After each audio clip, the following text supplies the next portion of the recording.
The Rbpc People's Council has expressed concern over the registration of the newly launched vehicles as part of the University of Science and Technology Meghalaya'S Health Shuttle service. The council said that registration for the 10 health shuttles launched by Chief Minister Conrad K. Sangma was done in Assam.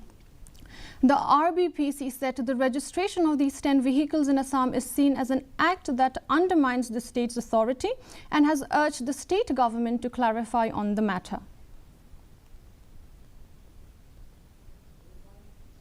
Ya kabakum kaseng ngi penpau bat ngi penrem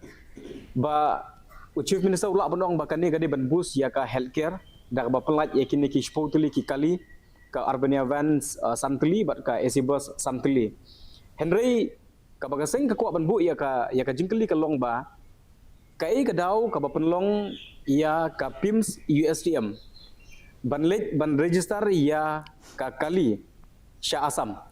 kabakum kaseng ngishim ba ka priority ya ka sorkar kadai ban bu hakmat ban kentiu ya ka revenue ya ka yok ka kot ban ong ba ya ka jaga ka badon hapo uput usam jong ka jela ka jongi ya ka ban register ya ki kali Sha Assam bat ban pelat haplau ying jong